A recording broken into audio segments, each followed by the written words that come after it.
You know that moment when someone is always kind, always polite, always thoughtful, and yet somehow after spending time with them, you feel smaller? Not because they insulted you, not because they raised their voice. They didn't do anything you can point to, and that's the strange part. You just walk away with this quiet confusion, like your nervous system is trying to tell you something your mind can't explain. Maybe you replay the conversation later, searching for the exact sentence where things shifted. Maybe you remember how they smiled at you the whole time. Maybe you even remember them asking how you were, in that gentle voice people trust. And yet you still felt off, a little tense, a little watched, a little drained, like you were being held in someone's attention, but not in their care. Most people don't notice this kind of experience. They only notice obvious cruelty, loud cruelty, the kind that announces itself, the kind you can call out and label and walk away from. But this is different. This is a kind of discomfort that makes you question yourself.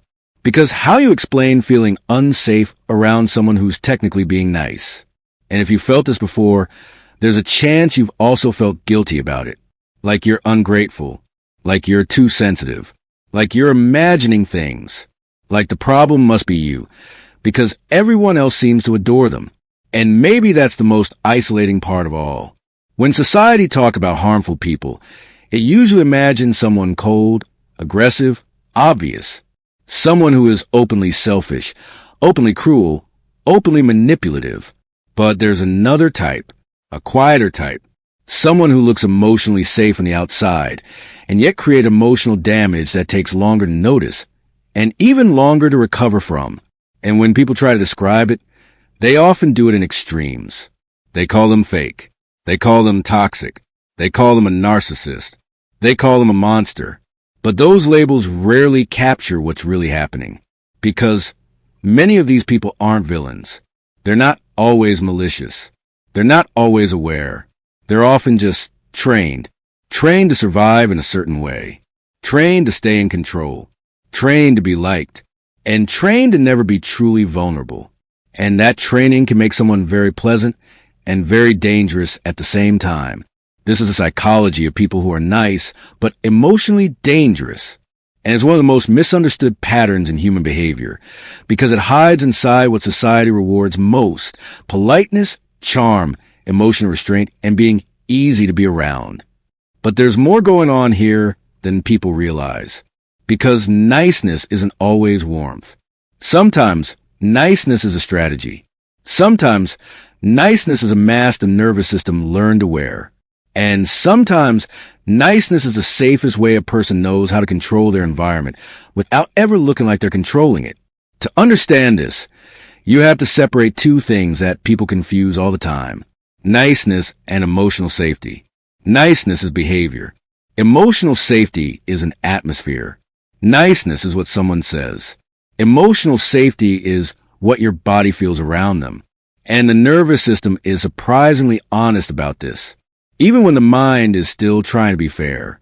There's a reason why you can be in the presence of someone who is smiling, complimenting you, being agreeable, and still feel tension in your chest. That tension isn't random.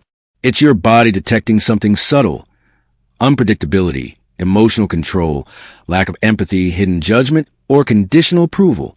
And it's not always about what they do. It's often about what they don't do. They don't reassure. They don't soften. They don't repair. They don't make room for your full humanity. They allow you to exist as long as you stay within a certain emotional range. And that's where the danger begins. Because emotionally dangerous people often don't attack you directly. They reshape you quietly. They create an invisible boundary around what is acceptable to feel, say, want, or need in their presence. And they do it with kindness. A kind smile when you're agreeable. A warm tone when you're useful. A friendly laugh when you're entertaining. And a subtle withdrawal when you become complicated. When you become too emotional, too honest, too needy, too human. And the withdrawal isn't dramatic. It's quiet. It's a sudden change in their eyes. The pause before they answer. The way their energy cools down, almost like a light dimming. They still remain polite, still remain nice, but something disappears. and you feel it. This is why people who are emotionally dangerous often leave behind the same kind of aftermath. You start monitoring yourself. You start choosing words carefully. You start editing your emotions in real time. You start performing stability, because instability feels like it will cost you their approval. And without realizing it, you become smaller around them. You become more manageable, more convenient, more predictable. And this is exactly the environment their nervous system prefers. Because an emotionally dangerous person is rarely someone who enjoys chaos. They often hate chaos. They hate emotional uncertainty. They hate vulnerability, because vulnerability is unpredictable. They hate messy feelings, because messy feelings can't be controlled. So they create order, but not healthy order. They create emotional order by making the people around them regulate themselves. And they do it without ever having to look aggressive. Now, from a psychological perspective, this is where things get interesting. Because emotionally dangerous niceness often comes from one of two places. The first is fear. The second is power. And sometimes it's both. Let's start with fear. There's a branch of trauma research that doesn't get talked about enough outside of therapy rooms. The idea that some people learn to survive by becoming pleasant. Not because they're naturally gentle, but because being pleasant once kept them safe. This is often linked to what psychologists call the fawn response, a trauma response alongside fight, flight, and freeze. The fawn response is what happens when a person learns early on that conflict is dangerous, that anger leads to punishment, and that the safest way to avoid harm is to be agreeable, helpful, charming, and emotionally accommodating. In other words, niceness becomes a protective camouflage. And at first, this sounds harmless, even admirable, but there's a hidden cost. When niceness is driven by survival, it is not rooted in authentic connection. It's rooted in nervous system control. It's the brain scanning for threat, then choosing behavior most likely to prevent rejection, punishment, or abandonment. And over time, this becomes automatic. The person becomes extremely skilled at reading people, extremely skilled at being likable, extremely skilled at appearing emotionally mature. But inside, their emotional world is often rigid, because the goal was never intimacy. The goal was safety. And safety, to a traumatized nervous system, often means control. This is where neuroscience makes the pattern clearer. The brain doesn't just store memories. It stores predictions. And the nervous system is essentially a prediction machine. It constantly asks, what's going to happen next? Am I safe? Am I about to be rejected? Am I about to be shamed? When someone has lived through emotional unpredictability, an unstable parent, a household where love could turn into silence, a family where mistakes were punished, they often develop a hyper-tuned system. Their amygdala becomes sensitive. Their stress response becomes quick. Their body learns to stay one step ahead. And one of the best ways to stay ahead is to manage the room, to be the person who smooths everything over, to be the person who keeps everyone calm, to be the person who never causes problems. But here's the part people don't realize. When someone becomes nice as a survival strategy, they often stop developing emotional tolerance because they never had to learn how to sit with discomfort. They learned how to avoid it. They learned how to prevent it. And so, when real intimacy appears, real disagreement, real emotion, real needs, they don't know how to stay present. They don't know how to hold complexity. They don't know how to let someone be messy without seeing it as a threat. So instead, they do something subtle. They punish emotional messiness with distance. They punish honesty with coldness. They punish vulnerability with polite dismissal. Not because they're evil, but because their nervous system experiences emotional intensity as danger. And they respond the only way they know how, by regaining control. This is one of the reasons emotionally dangerous people can seem so calm. It's not always emotional maturity. Sometimes it's emotional shutdown. Sometimes it's dissociation. Sometimes it's years of practicing a social mask so perfect that even they confuse it with their personality. Now, let's talk about the other side. Power. Some emotionally dangerous people aren't nice because they're afraid.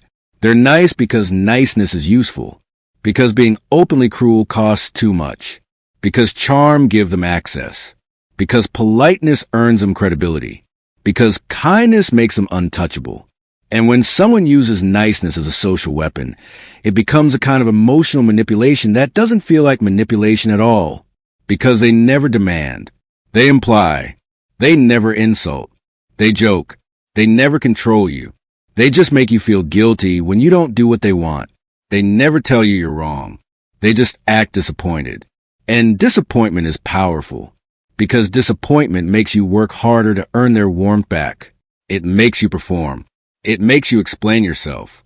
It makes you prove you're still good. And if you grew up with conditional love, disappointment can feel like the beginning of abandonment. So you become compliant, and they stay in control. There's research in social psychology that touches on this dynamic without naming it directly.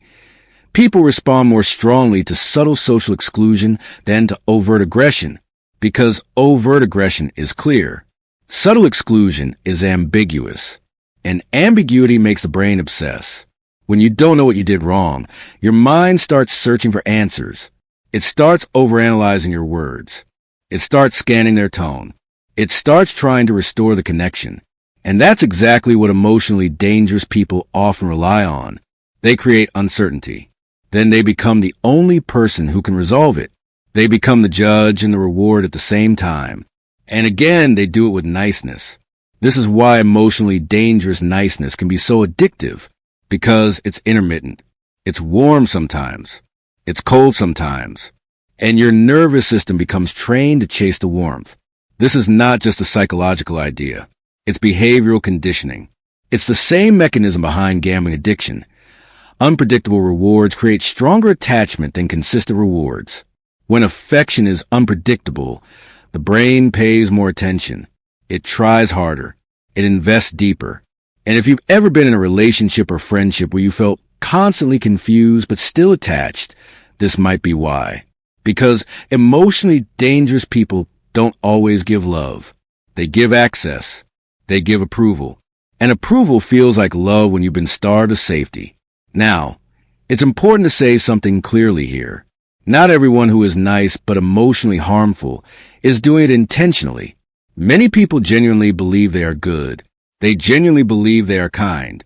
They may even be proud of being the calm one, the mature one, the one who never creates drama. And sometimes they truly are calm. But emotional danger doesn't come from what someone believes about themselves. It comes from what happens to you when you're close to them. Because you can be with someone who never insults you and still feel like you're constantly failing. You can be with someone who never yells and still feel emotionally unsafe. You can be with someone who says all the right things and still feel like your emotions are not allowed to exist. This is a subtle difference between kindness and emotional capacity. Kindness is behavior. Emotional capacity is the ability to hold another person's emotional reality without punishing them for it. And many emotionally dangerous people are kind in behavior, but limited in capacity, because capacity requires vulnerability. It requires humility. It requires the willingness to be wrong without collapsing. And for some nervous systems, that is terrifying. So instead, they protect themselves by maintaining an image, the image of the good person, the reasonable one, the mature one, the one who is always calm. And the moment you challenge that image, even gently, you'll see the shift. Not a rage, not a tantrum, just a quiet emotional punishment, a subtle withdrawal, a sudden coldness, a sense that you've stepped out of line. This is where a lot of people get stuck because they think emotional harm must look like cruelty. But emotional harm can look like a smile. It can look like politeness. It can look like someone saying, "I understand," while their eyes say something else. It can look like someone telling you, "I'm not upset," while their silence lasts for days. It can look like someone acting supportive, but later using your vulnerability as a weakness. And when that happens, the damage is deep, because the nervous system learns a dangerous lesson. Even softness is unsafe. Even kindness has teeth. And that's a hard lesson to unlearn. Now, let's go deeper into where this pattern often forms. Many emotionally dangerous people grew up in environments where emotions were treated like liabilities, where anger was punished, where sadness was inconvenient, where needs were mocked, where conflict meant chaos. or where love was only given when they performed well. In those environments, being good wasn't about being connected. It was about being acceptable. So the child learns to become impressive, polite, helpful, mature. They learn to manage their tone, to manage their face, to manage the atmosphere. They learn that the safest child is the one who doesn't create problems. And that child grows up and becomes an adult who doesn't create problems. But the emotional cost is still there. Because if you learn to suppress your own emotions to survive, you also learn to fear emotions in others. And if you fear emotions, you will try to control them, not necessarily by yelling, but by shaping people, by rewarding emotional restraint, by punishing emotional honesty, by creating a dynamic where the other person always feels like they have to be easy to keep you close. This is why emotionally dangerous people often attract emotionally sensitive people, because sensitive people are already good at reading microsignals. They already adjust themselves. They already blame themselves. So the dynamic fits like a lock and key. One person controls through niceness. The other complies through empathy. And the relationship looks healthy to outsiders. It looks calm. It looks stable. It looks mature. But inside, one person is shrinking. And shrinking doesn't always feel dramatic. Sometimes it just feels like quiet self-erasure. You stop bringing up certain topics. You stop expressing certain feelings. You stop asking for certain needs. Not because you were told not to, but because your body learned it wasn't safe. And what makes this so confusing is that the emotionally dangerous person often remains pleasant the entire time.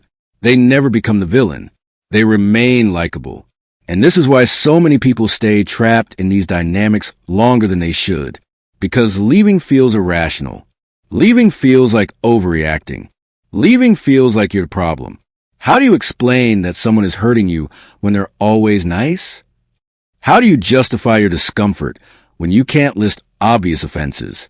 And this is where many people begin to gaslight themselves. They say, maybe I'm too emotional. Maybe I'm too sensitive. Maybe I'm asking for too much. They're not doing anything wrong. But your nervous system doesn't care about moral arguments. Your nervous system cares about safety. And safety isn't about whether someone is technically polite. Safety is about whether you can exist fully without being punished. And the punishment doesn't have to be loud. Sometimes the punishment is the loss of warmth. Sometimes the punishment is subtle humiliation. Sometimes the punishment is being made to feel childish for having feelings. Sometimes the punishment is being handled, being listened to with a smile that feels like condescension, being met with calmness that feels like superiority. That's another form of emotional danger that people rarely talk about. Emotional dominance disguised as maturity. Some people use calmness the way others use aggression. They use it to make you feel unstable. They stay composed not because they're grounded, but because they want to look grounded. They want you to feel like the emotional one, the irrational one, the problem. And if you've ever tried to express hurt to someone like this, you may recognize the pattern. You start the conversation with something honest, something vulnerable, and they respond with politeness but no accountability.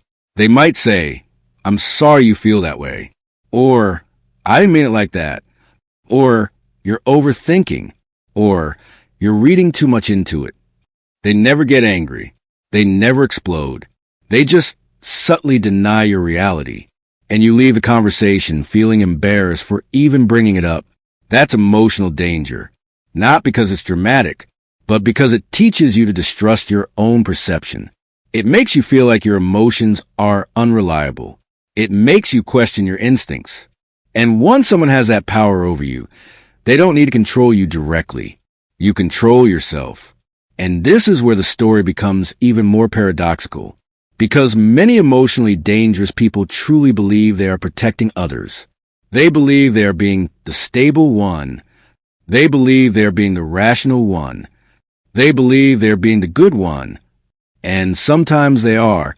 Sometimes they do have more emotional regulation than the people around them. But emotional regulation without emotional intimacy becomes emotional distance. And emotional distance, when it becomes a pattern, becomes a kind of emotional neglect. You can't build safety with someone who stays behind glass. You can't feel deeply loved by someone who never risks being seen. And often, emotionally dangerous niceness is exactly that, a person who stays behind glass while expecting others to be open. They want closeness, but only on their terms. They want connection, but without emotional mess. They want love, but without vulnerability. And that's not love. That's control wearing the shape of love. Now, none of this makes them evil. And it's important to say that, because human beings are not simple. Some emotionally dangerous people are dangerous because they are wounded.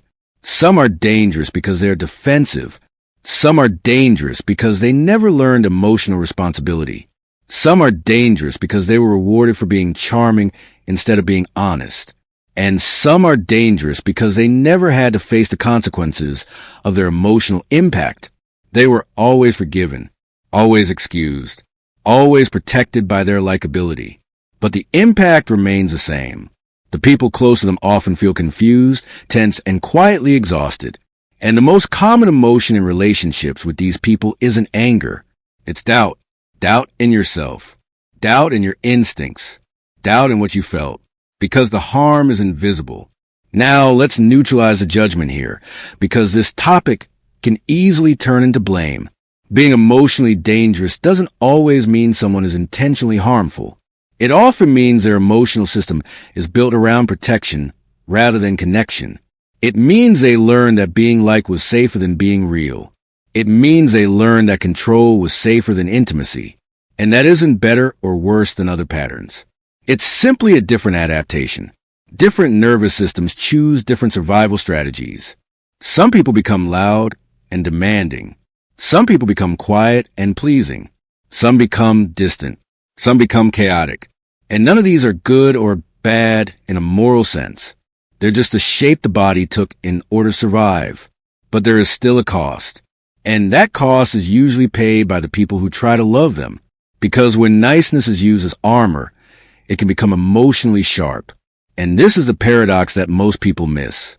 People who are nice but emotionally dangerous often have real strengths. They can be stable in crisis. They can be socially intelligent. They can be dependable. They can be disciplined. They can be composed. They can be extremely good at taking care of others. They can even be deeply generous. But those strengths can become dangerous when they are used to avoid accountability, when they are used to avoid vulnerability, when they are used to maintain superiority. Because if someone is always a mature one, then the other person is always the emotional one. If someone is always reasonable, then your needs become too much. If someone is always calm, then your pain becomes dramatic. And over time, you start living inside their emotional narrative. You start adjusting yourself to fit the role they unconsciously assigned you. And this is where the quiet cost emerges. People around emotionally dangerous, nice people often become hyper-aware. They start monitoring their tone. They start choosing words carefully. They start suppressing their needs. They start performing emotional perfection. Because the relationship only feels safe when they are easy. And the moment they become difficult, they feel the chill. Not a fight, a chill, a withdrawal, a subtle punishment that teaches them what to avoid. And if you're the kind of person who will spend your life trying to keep love, you will adapt quickly. You will become smaller. And you won't even realize you're doing it. You'll just call it maturity. You'll call it being understanding. You'll call it not wanting drama. But deep down, something you will feel lonely. Because being loved while edited doesn't feel like love. It feels like permission. And permission can be taken away. That's why it never feels fully safe. Now, here's a deeper layer that most people don't expect. Emotionally dangerous niceness often comes with intense fear of shame. Not guilt. Shame. Guilt says, I did something wrong. Shame says, I am wrong. And when a person is built around avoiding shame, they will do almost anything to protect their self-image. They will appear kind even when they are hurt. They will appear calm even when they are threatened. They will appear understanding even when they are resentful. Because resentment is safer than vulnerability. Because vulnerability risks shame. And shame feels like annihilation. So instead, they remain nice, But inside, they store emotional debt. They keep mental records. They remember every sacrifice. Every time they were the bigger person. Every time they didn't say what they wanted to say. And eventually, that debt leaks out. Not in screaming, in subtle punishment, in passive aggression, in emotional withdrawal, in small act of control, in making you feel like you owe them something you never agreed to owe. This is why these relationships can feel so confusing. Because on the surface, they're giving, but underneath they're collecting. And you can feel it. You can feel that their kindness has a hidden price. Not spoken, but implied. And once you sense that, your nervous system stops relaxing. Because it knows that love with a price is not safety. It's a transaction. Now, if you're watching this and you recognize yourself in parts of this, that doesn't mean you're a bad person. It may mean you learned early on that being like was survival. It may mean you learned to stay composed because emotion wasn't safe. It may mean you learned that people leave when you become too real. So you became polished. You became pleasant. You became the version of yourself that never scares anyone away. And maybe you became so good at it that people praise you for being easy. But being easy isn't always being free. Sometimes being easy is being afraid to take up space. And if you recognize yourself on the other side, the person who feels drained around someone nice, then your experience makes sense too, because your body is not reacting to their words. It's reacting to the emotional atmosphere, the unspoken pressure, the invisible rules, the conditional warmth, the sense that you are being managed, not met. And if that's been your experience, it doesn't mean you're ungrateful. It doesn't mean you're judgmental. It doesn't mean you're paranoid. It means your nervous system is sensitive enough to notice what other people miss. And that sensitivity is not a weakness. It's a form of intelligence. It's the kind of intelligence that doesn't show up in conversations. It shows up in your body. Now, the final piece of this is the most quiet, but also the most important. Emotionally dangerous, nice people often don't know how to repair. They know how to be polite. They know how to be pleasant. They know how to move on. But repair requires something else. Repair requires saying, I impacted you. Repair requires holding another person's pain without defending yourself. Repair requires tolerating discomfort long enough to stay connected. And many people were never taught that. They were taught to look good, not to be real. So they avoid repair by staying nice. And the relationship stays unresolved. Everything stays polite. And slowly, intimacy dies. Not because anyone screamed, but because no one felt safe enough to be fully human. And that's the real danger. Not that they will hurt you loudly, but that they will make you disappear quietly. And if you've lived through that kind of relationship, whether it was a partner, a parent, a friend, a boss, then you already know what it feels like. It feels like being close to someone who is always composed, but never truly close. It feels like being around someone who never explodes, but also never truly holds you. It feels like being seen but not felt. And that is a lonely kind of pain, because it's hard to grieve something that was never openly broken. It was just missing, and you kept trying to earn it. If this resonated, then it's likely you've had to develop a strong internal radar for emotional safety. And that radar usually comes from experience. From learning the difference between warmth and performance, between kindness and capacity, between people who are nice and people who are safe. And there's more to that difference than most people realize, because the next layer isn't about spotting emotionally dangerous people. It's about understanding why your nervous system is drawn to them or why it struggles to leave. And if you've ever felt pulled towards someone who felt charming but unsettling, there's a reason for that too, a deeper one.